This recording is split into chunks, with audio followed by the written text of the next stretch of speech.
All right, everyone. Today's news topic. Texas did some shit. Texas did bad stuff, boys, girls, NBs, and everyone else. They decided to allow a law to ban abortion to go forward. Let's learn the deets of this terrible, terrible law. Majority of abortions in Texas are now banned after the Supreme Court did not rule on an emergency appeal to keep a new law from taking effect. The law known as Senate Bill 8 prohibits abortions after 6 weeks. It also allows people to sue abortion providers and people who help others get them. These lawsuits could win plaintiffs.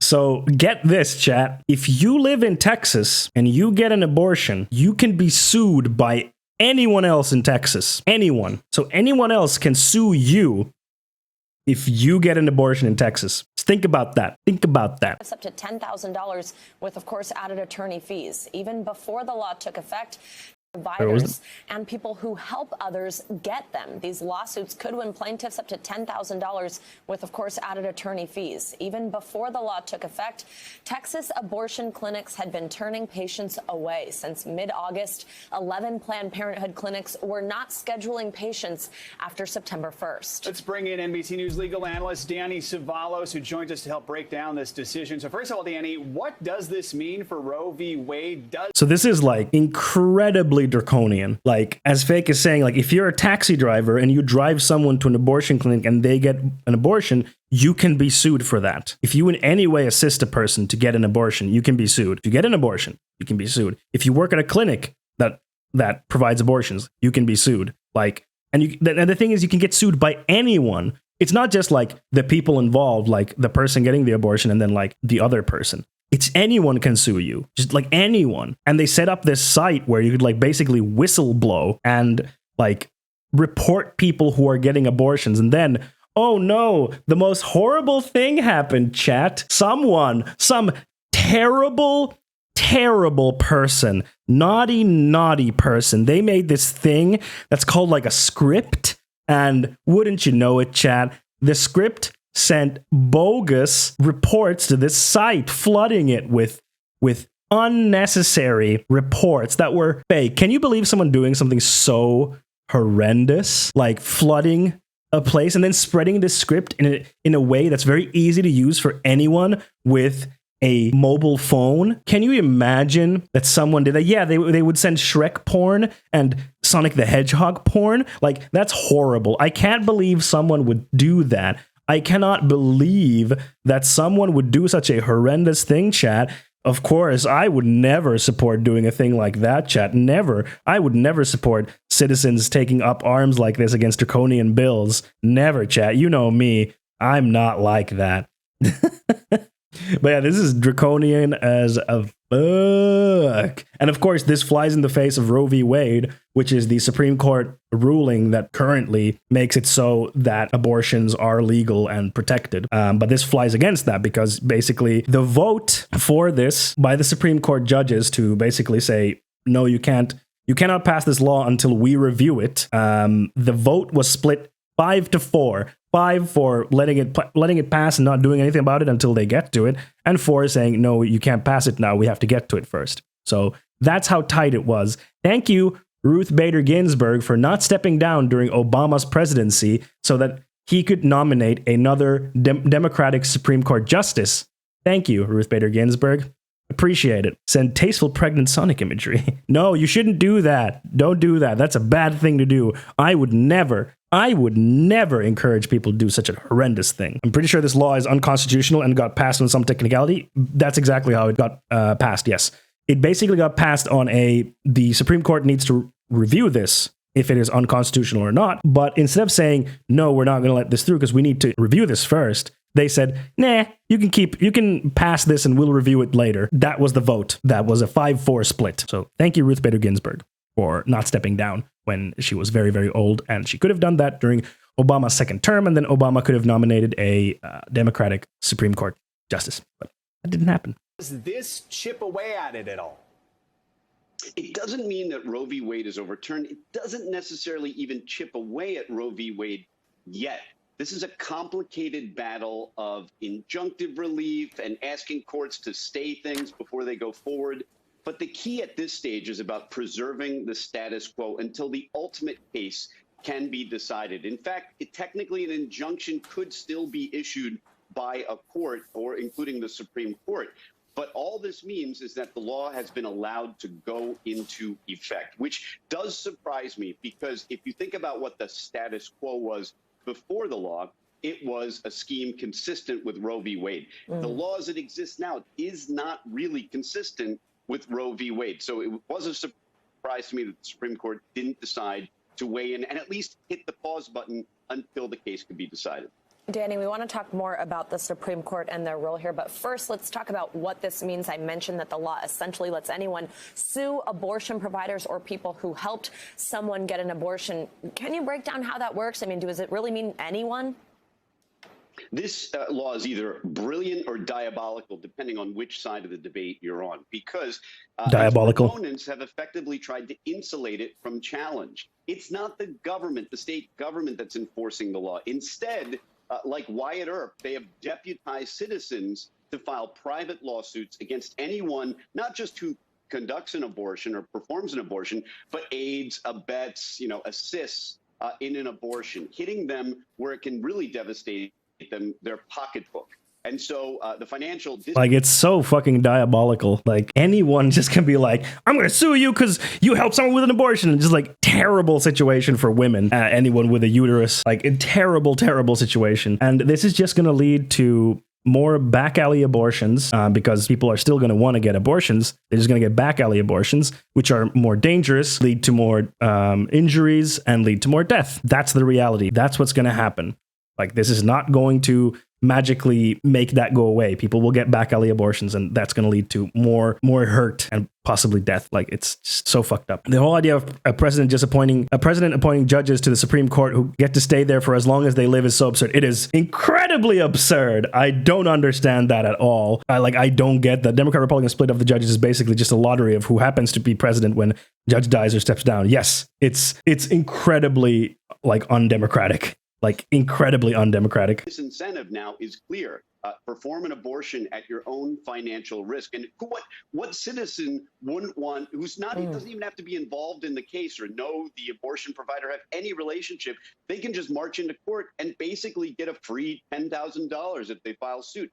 Who wouldn't want to get involved in that? I mean, well, a lot of people, but there are a lot of people that would want to file suit and make some fast money. So, Danny, at this point, do we know what is the next major legal battle over abortion in the Supreme Court?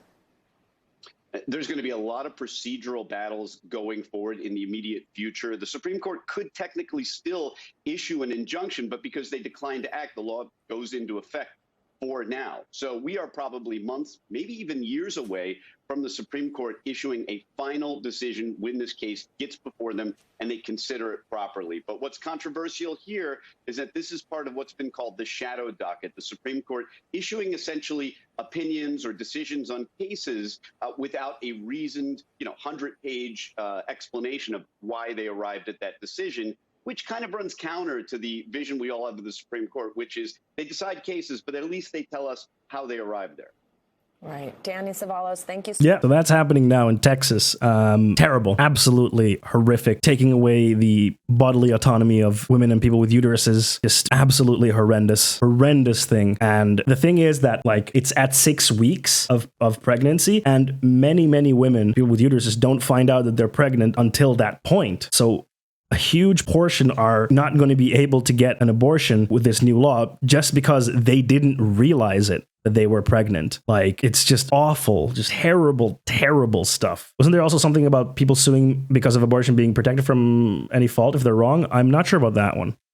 Didn't read about that. Possible. But at least Uber and Lyft have now come out saying that none of their drivers will be in danger if they get sued, because Uber and Lyft will cover 100% of their legal fees up until, I think, $10,000. So at least Uber and Lyft drivers won't have to be careful. They can live safe in the knowledge that Uber and Lyft are going to cover them, which is the bare minimum, honestly, that Uber and Lyft could do. So it's good that they're doing that. But yeah, this is a terrible situation. But I want to watch a video on how this ties into racism. This has a strong history of racism in the United States, because it's not the United States if it doesn't somehow tie into racism. People live. You need to realize that there are more children attending segregated schools in the United States today than there were previous to Brown versus Board of Education, and that's a fact. You need to realize that it is not the intent of white people to let this situation change in favor of anyone but themselves. And right now, white people are really frightened. If you don't understand the destruction of Planned Parenthood offices, and you don't understand the wall that we're going to build on the southern border of the United States, you haven't read the book The Birth Dearth by Ben Wattenberg. Ben Wattenberg was a brilliant Jewish man who was a member of the American Enterprise Institute, and he wrote a book, the first paragraph of which says, "The main problem confronting the United States today is there aren't enough white babies being born in this country." Like, dude just wrote it in a book. Like, we need more white babies. Doesn't get more white supremacists than that, really, does it? Where you're like, there's not enough whites in this country. We need more whites in this goddamn country. And it's like, you're being a white supremacist? And I would like to ask you why that's so important? He was an advisor to presidents of the United States. He wrote the book in 1987. He says if we don't change this and change it rapidly, white people will lose their numerical majority in this country, and this will no longer be a white man's land. And that's always like, if you ever hear someone say this to you, like this also happens in Europe. People are like, but then white people will be a minority, blah, blah, blah, blah. I mean, like, this happens in Europe as well. And then you have to ask, like, why is that a bad thing? And it will inevitably come to, grr, I don't like the brown people, you know? Or they'll try to wrap it in some, it's about culture bullshit, which doesn't make sense because immigrants integrate into the society after a couple of generations. So it doesn't really pan out. And it's just a weird fear of like, if there's less of us, then, you know, the minorities will do to us what we did to them. That's kind of the like underlying mindset, is that they'll do to us what we did to them because they'll be in a position of majority and in a position of power, therefore. So it's a really like, you just gotta ask like if someone says this, because some people might just legitimately be afraid and just like irrationally. You just gotta ask them like, why is this a bad thing? They'll probably talk about culture and stuff. And then you can say, well, immigrants integrate into societies after a few generations. So what is the problem? What's the problem? And then just dig at them. Just ask them like, what is the problem? Why? Dig deeper and deeper and deeper and try to make them realize that they're being racist. Of course, not everyone is going to be racist because they are ignorant. They might just be like, no, I don't like the brown people. And then it's like, okay, well, you're just a fucking racist. Now, I'm not misrepresenting this. I'm telling you almost exactly what he says. He says there are 3 things we can do to solve this. Number 1, we could pay women to have babies, as they have been doing in Western European nations for years. Then he says, and these are his words, not mine, unfortunately, we would have to pay women of all colors to have babies, so we don't want to do that. Oops.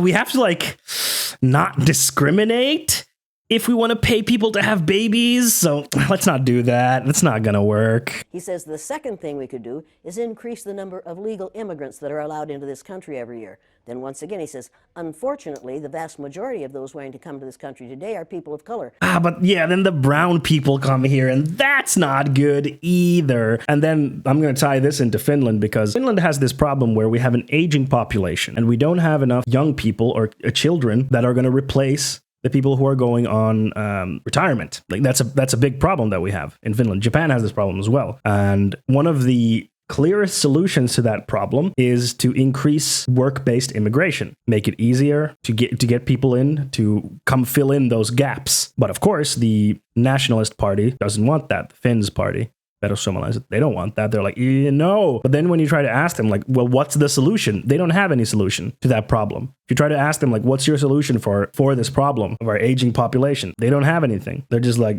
I don't like brown people. And like, okay, but what's your solution? Because this is a problem and it's getting worse. It's not getting better. You can do what Japan did, which is take more, you can increase your debt and try to fill it that way. But they don't want to do that. The Finns party doesn't want to increase the debt. So how are you going to do it? Like, it's just an actual problem that we have. Of course, one solution is to just say, fuck it. You know, you don't get to go on retirement as early anymore. You have to work longer. Finland is a pretty big country land-wise, but the population is super small compared to it. Yes, exactly. We can more than afford immigrants and should invest in it. Yes, we should. Absolutely. We are a very sparsely populated country. There's more than enough space in Finland, and we need to, invest in infrastructure and building cities, and like this can totally be done. It's very doable, but brown people bad, girl. Also, by now it should be pretty clear the Finns Party doesn't have any answers for anything. Yeah, their main point is we don't want brown people, we don't want science. Old thing better, grr. So we don't want to do that. The third thing he says, and white women had better pay attention to this, 60% of the fetuses that are aborted every year are white. If we could keep that 60% alive, that would solve our birth dearth. Does that sound like racism to you? That sounds like white supremacy to me. That is like 100% white supremacy. Like, if we just make sure those babies don't get aborted, then we'll have our white babies and we can secure the future of the white children. You know, the 14 words, all that fun stuff. And if it doesn't, I want to know why it doesn't. If it doesn't, you don't understand what racism is. And I think it does. When we close Planned Parenthood clinics because we think they're there only for abortion, we need to take another look. They are used for many, many, many things, and many women need the things that they can get from Planned Parenthood clinics. But we are willing to do away with all that good to avoid allowing white women to have control of their own bodies. Now, doesn't sound like very land of the free to me, brother.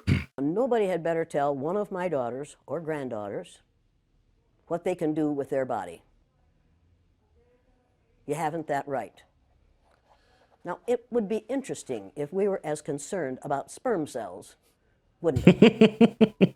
Such a good point. Like, yo, dudes be busting nuts left and right, and no one gives two shits about busting a nut. Like dudes are just busting. It's like, yeah, whatever, who cares? But you know, a woman's like, not really feeling like having this baby. No, we need more white babies. It's like, shut the fuck up. Shut the fuck up. I mean, we could take a whole lot of fun out of you boys' lives. Right. A lot of people don't Get 'em. understand the trauma associated with race and race. Okay, the next part is more about like just racism in general. We don't need to go for that. But yeah, the point here being that, you know, this whole abortion thing is also heavily tied into white supremacy and racism in the US, as it is a way to make sure that try to make sure there are more white babies being born, because as Jane Elliott said, most of the babies being aborted are by white people. So it has a very deep-rooted place in white supremacy and racism. And it's very important that we recognize this. It's very important that we recognize this fact, because like, it's not an accident that this is happening in Texas. Like, some politicians and lawmakers were like, we're going to push this law through. We're going to force it through, this unconstitutional law, so that we can control women's bodies and make sure that more babies are being born. People made this decision consciously to do this. Understand that racism and white supremacy are driving this idea, whether it be conscious or not. Understand that. And hey, if you enjoy this video, like and comment down there. Those help my video spread, and subscribe also to the channel. That helps my content spread around. It really helped me out. And if you want to come hang out with me and chat, I stream every Monday, Wednesday, Friday on twitch.tv/funwithfondue at 5 p.m. Central European time. And there's going to be a video on this side here you can go watch next. I highly recommend it. It's probably a banger of a video, and I'll see you in the next one. All right? Bye-bye then.